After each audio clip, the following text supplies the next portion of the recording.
अच्छी हैंडराइटिंग से आप किसी भी टीचर को इंप्रेस कर सकते हो।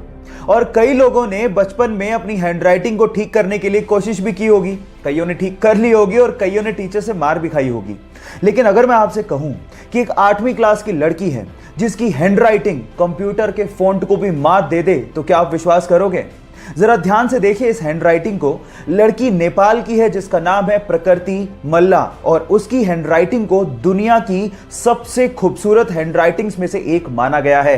क्या आप लोगों को भी लगता है कि कंप्यूटर के फॉन्ट को भी मात देती है प्रकृति की राइटिंग? चैट सेक्शन में लिखना मत भूलिएगा। रेलगाड़ी यानी कि ट्रेन हमारे देश की लाइफलाइन है, लेकिन क्या आप लोगों को पता है कि हमारे देश में सबसे लंबे रूट की ट्रेन कहां से कहां चलती है और उसका नाम क्या है? चिंता मत करिए, मैं आपको बताता हूं। उसका नाम है विवेक एक्सप्रेस, जो कि असम के डिब्रूगढ़ से कन्याकुमारी तक का सफर, जो कि 4286 किलोमीटर का है, उसे लगभग 82.5 घंटों में तय करती है। और यह हमारे देश की ही नहीं, इस सब कॉन्टिनेंट की सबसे लंबे रूट की ट्रेन भी है। क्या आपको इसके पहले तक इफेक्ट पता था? और अगर नहीं पता था तो चैट सेक्शन में लिखना मत भूलिएगा। हे गाइस, एंशिएंट टाइम में यानी पुराने जमाने में हमारे इंटेलेक्चुअल्स को लगता था कि मैथ्स में एक ऐसा कोई सिंबल होना चाहिए विच रिप्रेजेंट्स नथिंग, यानी नथिंग को रिप्रेजेंट करने के लिए भी तो कोई सिंबल होना चाहिए। सो इसी को ध्यान में रखते हुए 5th सेंचुरी में एक इंडियन मैथमेटिशियन आर्यभट्ट ने जीरो को इन्वेंट किया। And let me tell you guys, zero का जो सिंबल दिया गया था वो हमारे पुराने मंदिरों, स्पेशली ग्वालियर के मंदिरों के दीवारों पे खुदा हुआ आप लोगों को दिख सकता है। सो गाइस, अगर आप ये सोचते हैं कि जीरो की इन्वेंशन कोई बड़ी इन्वेंशन नहीं है, तो मैं आपको आपकी जानकारी के लिए बता देता हूं, अगर जीरो इन्वेंट नहीं हुआ होता ना तो बाइनरी लैंग्वेज नहीं आती, और बाइनरी लैंग्वेज नहीं आती तो एक कंप्यूटर लैपटॉप कुछ नहीं होते। जब शून्य ना देता भारत तो चांद पे जाना भी मुश्किल था। क्या आपको पहले से बात पता थी? और नहीं पता थी तो चैट सेक्शन में लिखना मत भूलिएगा।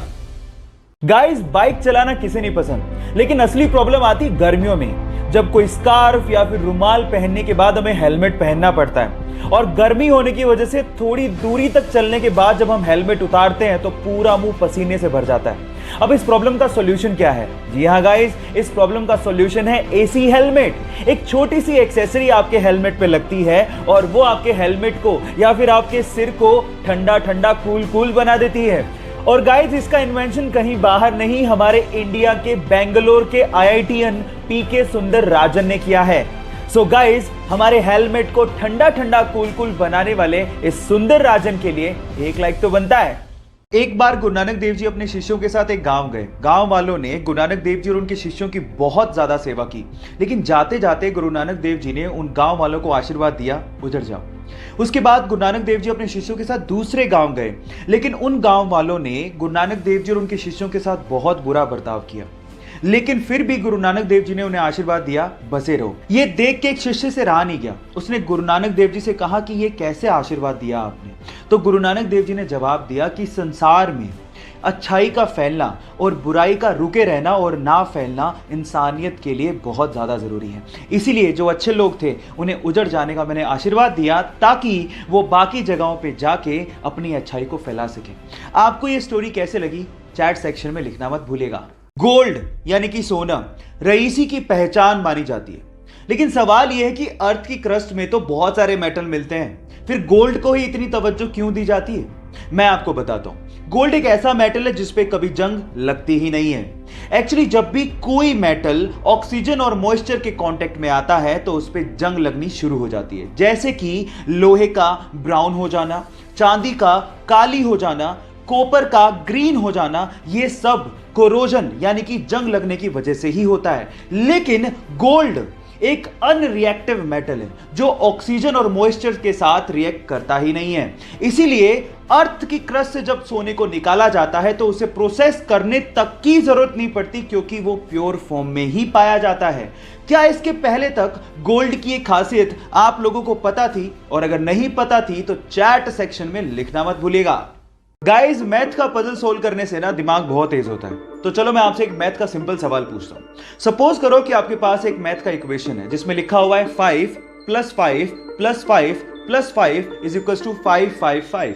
अब सबको पता है कि गलत है, लेकिन अगर मैं आपसे कहूं कि आपको सिर्फ एक लाइन यूज करनी है, कैसे भी एक लाइन, और इस मैथमेटिकल इक्वेशन को ठीक करना है। बस आपको ये याद रखना है कि आपको इक्वल को क्रॉस नहीं करना। करके दिखाओ, कैसे करोगे? 10 सेकंड का टाइम देता हूं।